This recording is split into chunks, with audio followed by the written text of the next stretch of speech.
Aqui nós temos outro texto, Mateus 17, 2 e 3, a transfiguração. Ali ele foi transfigurado diante deles. Sua face brilhou como o sol e suas roupas se tornaram brancas como a luz. Naquele mesmo momento apareceram diante deles Moisés e Elias conversando com Jesus. Aqui no Monte da Transfiguração, um pouquinho antes da crucificação de Cristo, da paixão de Cristo, Jesus sobe ao monte, leva Pedro, João, Tiago, acho que 3 dos seus apóstolos, e no monte o corpo dele se transfigura. Acho que fica uma espécie de transparência. E de repente aparece naquele ambiente ali Moisés e Elias, né? E aí Moisés, um espírito como esse que nós já vimos, uma espécie de espírito que aparece aqui conversando com Lázaro, né? Mas aqui nesse texto a conversa também não é dirigida aos apóstolos, é dirigida a Deus, é dirigida ao Filho de Deus. Não há conversa nesse texto entre a visão que está aparecendo ali, os vultos que estão aparecendo ali para Cristo e os apóstolos. Não tem diálogo aí, tem diálogo com Deus.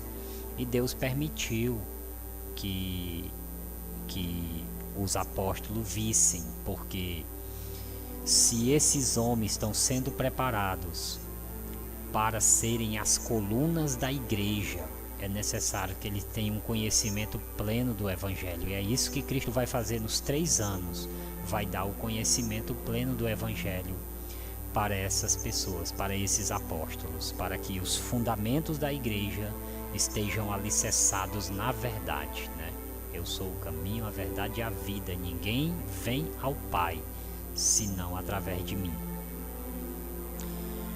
Bom, aqui tem um grupo de pessoas, eu não vou falar nome aqui, que eu não quero agredir ninguém, mas essas pessoas que mudem a sua maneira de ver. Vão dizer que Moisés apareceu no Monte da Transfiguração com o corpo de glória antes de Cristo. A Bíblia diz que Jesus Cristo é a primícia dos que dormem. Primeiro ele e depois os que se achegaram a ele. Quando você coloca Moisés, diz que Moisés foi ressuscitado no corpo de glória antes que Cristo tivesse morrido, você está criando uma heresia terrível contra as Escrituras, porque está colocando Moisés na frente de Cristo. Jesus é as primícias, é a primícia dos que dormem, né? Então não é Moisés, porque se Moisés aparece com o corpo de glória, então ele vai ser as primícias dos que dormem. E não é ele que traz essa vitória para os habitantes da terra, é Cristo, né? O texto não fala nada a respeito de ressurreição. Quem ensina essa história de ressurreição de Moisés, né, são os adventistas. E eles usam esse texto aqui de Judas, Judas 6,9. Contudo, nem mesmo o arcanjo Miguel, quando estava disputando com o diabo acerca do corpo de Moisés, ousou fazer acusação injuriosa contra ele, mas disse: o Senhor te repreenda. Então, aqui nós temos uma disputa do diabo pelo corpo de Moisés. E pronto, é isso que está dizendo. O diabo disputou, queria o corpo de Moisés. E o arcanjo Miguel sustentou e conseguiu ficar com o corpo de Moisés. Conseguiu esconder o corpo de Moisés. E aí, nesse texto aqui, onde não fala nada disso, vai se dizer que a disputa, isso é uma inferência que não tem base bíblica de jeito nenhum, que essa disputa, a única razão pela qual arcanjo Miguel ia disputar o corpo de Moisés era para ressuscitar. E isso é uma inferência, é você criar a ideia em cima do texto que não vai ter eco nas escrituras, né?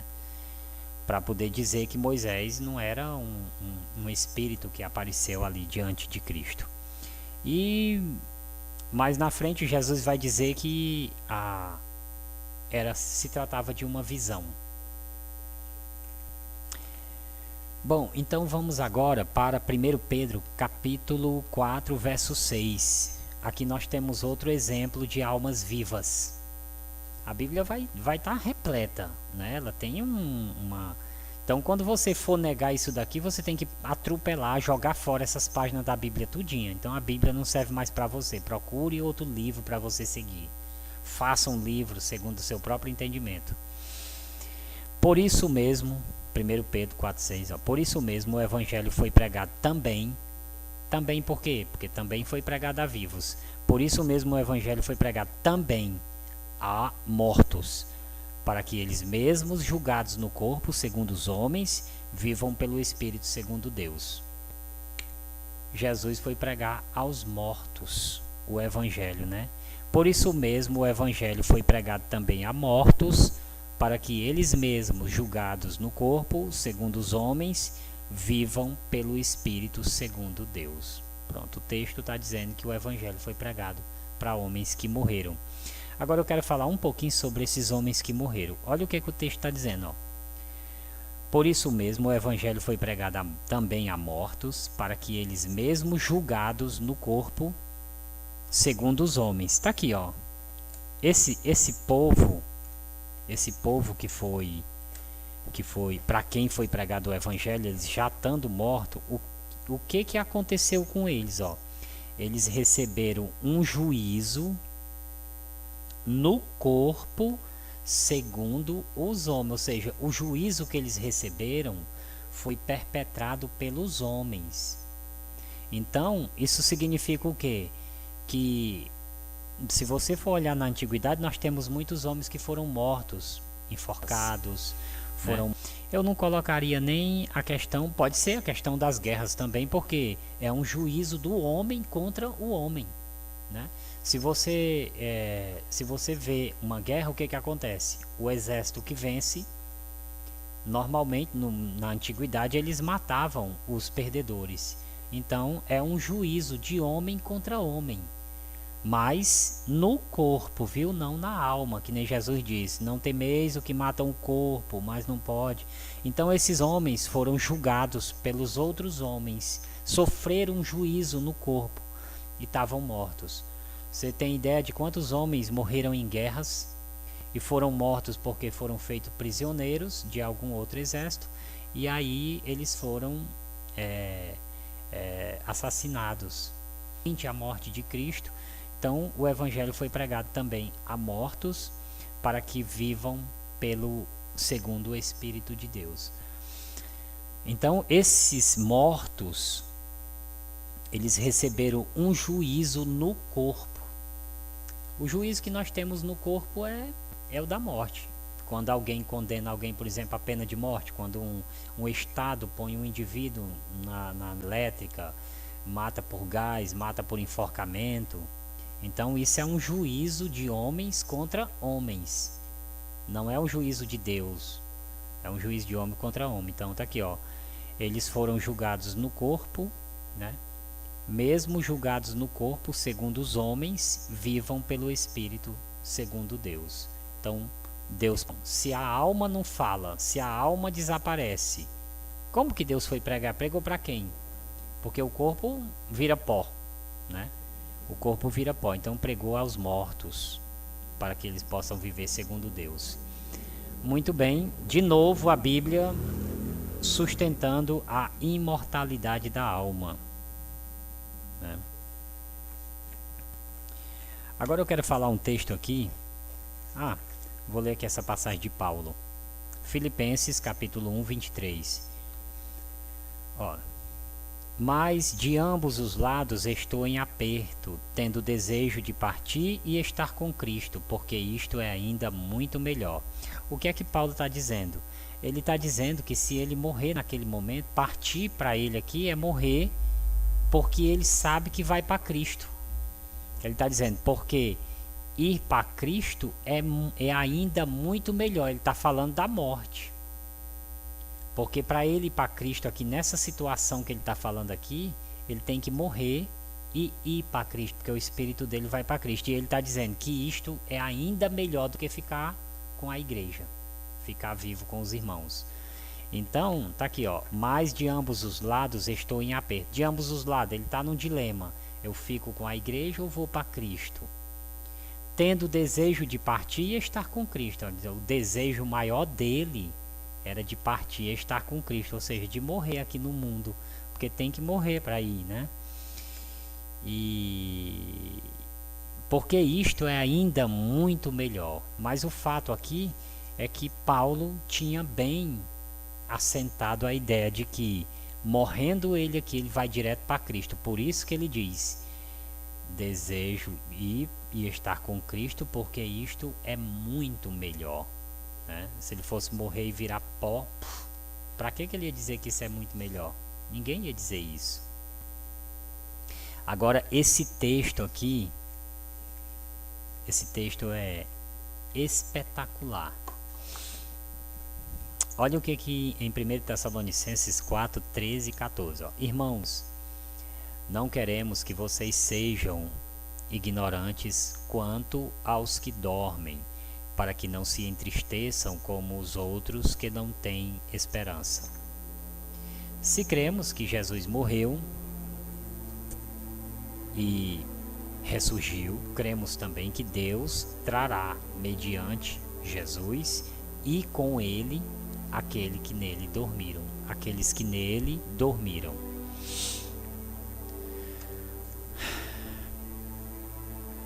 Ó, eu vou ver aqui a primeira parte aqui. Irmãos, não quero que vocês sejam ignorantes quanto aos que dormem, para que não se entristeçam como os outros que não têm esperança. Paulo está dizendo que não quer que a igreja seja ignorante como o mundo ímpio, que não tem esperança com relação à morte, né? Geralmente, uma vez eu fui para o enterro de um amigo meu, e quando ele foi colocado no sepulcro, a mãe dele se esvaindo em choro, em lágrimas e angústias profundas da alma, ela disse: nunca mais na vida eu vou ver meu filho. E é isso aqui que Paulo está falando, ó. Irmãos, não queremos que vocês sejam ignorantes quanto aos que dormem, para que não se entristeçam como os outros que não têm esperança. Você viu a tristeza da mãe? Nunca mais eu vou ver meu filho. É esse tipo de tristeza que Paulo está dizendo que não quer que a igreja tenha. Porque essa tristeza é para os que não têm esperança, não conhecem o Evangelho. De fato, a mulher não conhecia. Ela tinha gente na família dela que era evangélica, a mãe dela inclusive era, mas ela até aquele momento não era ainda. Não sei se já é hoje. Então vocês não se entristeçam como os outros que não têm esperança. Então os outros que não têm esperança são essas pessoas que não conhecem o Evangelho, e quando acontece alguma coisa desse tipo na família, uma morte e tudo, tem essa ideia. E é uma angústia terrível você ver um ente querido partindo, sendo sepultado, e de repente você entender que nunca mais na sua vida você verá aquela pessoa. É uma angústia terrível, eu acho que vai até o âmago da alma da pessoa, ferindo e rasgando, triturando por dentro uma ideia dessa, né? E você não vê. Então ele diz, ó, se cremos que Jesus morreu e ressurgiu, cremos também que Deus trará mediante Jesus e com ele aqueles que nele dormiram. Então Jesus trará a eles, os que nele, em Cristo, os que estavam em Cristo dormiram, aqueles que foram lá para o seio de Abraão, para o paraíso, e foram lá para o altar de Deus, aquelas almas. Quando ele vem para arrebatar a igreja, ele traz essas almas. É isso que o texto está falando aqui, ó. Se cremos que Jesus morreu e ressurgiu, cremos também que Deus trará, mediante Jesus Cristo e com ele, aqueles que nele dormiram.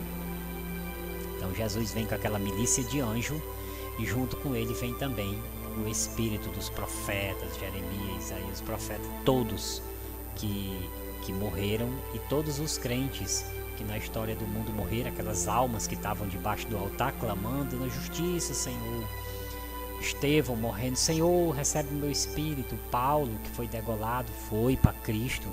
Naquele momento ele cumpriu ali a vontade dele, que ia estar com Cristo, que era muito melhor, ele sabia que ia estar junto com Cristo.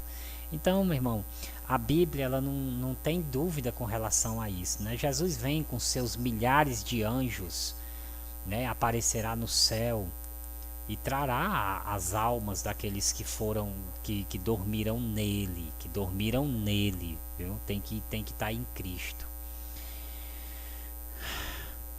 Mateus 27:52 mostra que não existe uma ressurreição de almas na Bíblia. O que existe é ressurreição de corpos. Não existe ressurreição de alma. Você não vai encontrar de Gênesis a Apocalipse uma ressurreição de almas. Então tá aqui, ó, os sepulcros, Mateus 27:52, no momento em que Cristo morreu na cruz do Calvário, aconteceu esse sinal aqui, ó. Os sepulcros se abriram e os corpos, viu, de muitos santos que tinham morrido foram ressuscitados. Os corpos, né? As almas vieram e entraram no corpo de novo, porque o corpo foi refeito. Porque quando você diz os corpos de muitos santos que tinham dormido ressuscitaram, esses corpos não estavam mais intactos, eles tinham virado pó. Só que Deus já mostrou como é que ele faz isso na Bíblia. Lá no vale de ossos secos, ele dá ordem e o pó da terra se reúne de novo e forma aquele corpo feito do barro, mas na vinda de Cristo será um corpo de glória, um corpo incorruptível. Então não existe na Bíblia uma ressurreição de almas. Para a alma morrer, tem que haver uma ressurreição dela. Mas o fato é que só existe ressurreição do corpo, porque a alma não morre. A alma vai para a presença de Deus e aqueles que praticaram o mal vão para o Hades, né? Aí você pode colocar aí, se você quiser, né? Hitler, Stalin, Lenin, grandes homens genocidas da história e assassinos de pequeno porte, né? Aqueles que matam por prazer. Essas pessoas vão para o Hades. Porque eis que crio novos céus e nova terra, e não haverá mais lembrança das coisas passadas, nem mais se recordarão. Pronto. Eu vou ler um texto aqui agora que dá vazão à ideia de que o homem morre e não se lembra mais de nada. Sua memória foi colocada no esquecimento. O texto que se usa para sustentar isso. Só que o texto é claro, ele não vai deixar dúvida para ninguém com relação ao que está dizendo. Está em Eclesiastes capítulo 9. Vou olhar aqui Eclesiastes.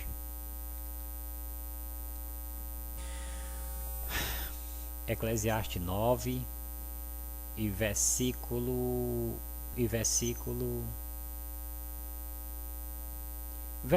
3, 4, 5 e 6. Eu vou ler aqui a partir do versículo 3. Este é o mal que há em tudo que acontece debaixo do sol. Ele começa aqui, debaixo do sol.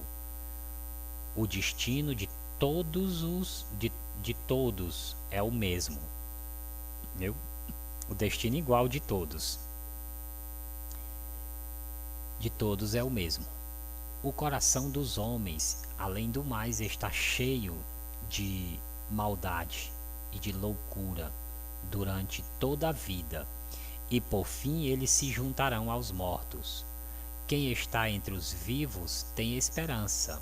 Até um cachorro vivo é melhor do que um leão morto, né? Ele começa aqui já fazendo uma distinção entre o que morre e o que está vivo. Pois os vivos sabem que morrerão, mas os mortos nada sabem. Para eles não haverá mais recompensa, e já não se tem lembrança deles. Para eles o amor, o ódio e a inveja há muito desapareceram. Nunca mais terão parte em nada do que acontece debaixo do sol.